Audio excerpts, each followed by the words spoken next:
Hi, for my storytelling essay, I decided to go on and recite a book by Joanna Spyri, one of her most famous books, I would suppose, Heidi. Now, before we get started, it's good to know the characters, who they are, and what relationship they have to the main character. So, there is Heidi, the main character, the protagonist. There is also her Aunt Didi, and she is the antagonist in this story. Now there is also Peter and Clara, who are very good friends to her, and her grandfather, Uncle Alp, and the Sesamines, and Miss Rottenmeier, the Sesamines' housekeeper. So this story begins by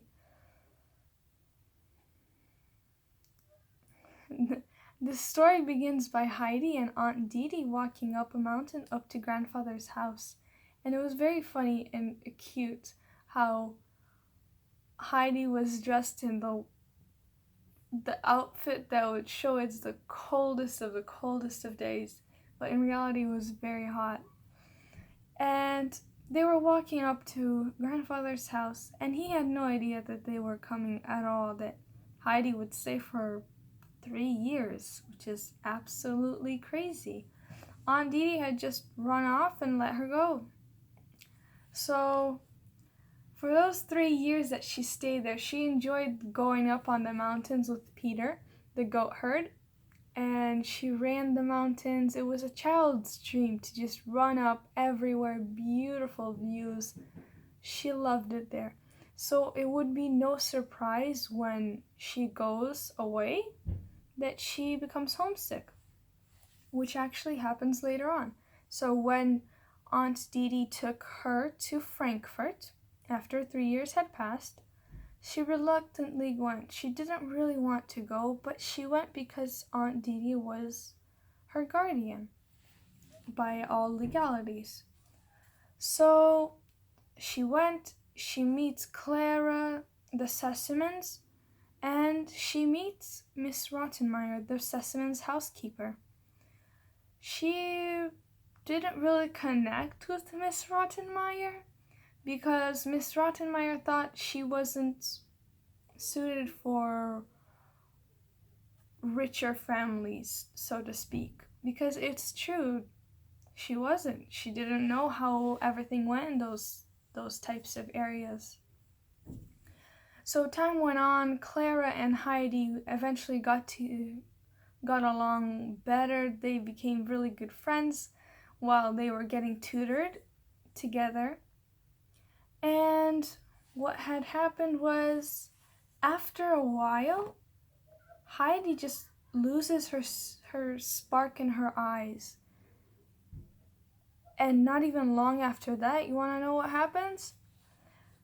She starts sleepwalking, and the people in the house did not understand what is happening at night. They thought it was a ghost, and then they realize it's Heidi. They take her to the doctor and find out that she's been so homesick, she started sleepwalking. It's so sad about that. So I forgot to tell one important thing of the story. Clara was handicapped. That's why they wanted another person with her, another student, to bring some liveliness into her life and to see another kid rejoicing around her. So the doctor's orders were to take Heidi back to her hometown.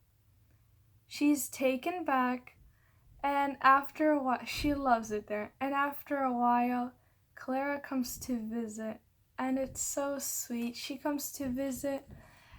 Oh, what rejoicing, what rejoicing. Now, after a while, Peter got jealous of Clara and Heidi, of their relationship, and he sees her wheelchair just laying right there one day. And he pushed it, and it fell and broke and all of that. But by some kind of miracle, after a while, she started walking again. Clara started walking again. And it's proposed that she actually was suffering from depression from being so, like, secluded from society because she was the only child and nobody else came. And she was secluded and didn't want to do anything. So it's actually something I've heard that she could have been suffering from depression, and due to not moving a lot, she just lost her muscle strength and she couldn't walk, and that's what led it to. But it could be something else also. So what's really nice is that's the happy ending. She starts walking and it's just such a lovely story. And then one of my favorite quotes from the story is actually the last sentence here. And it says, "If I spend every moment for the rest of my days thanking God for all his goodness to us, that still would not be enough."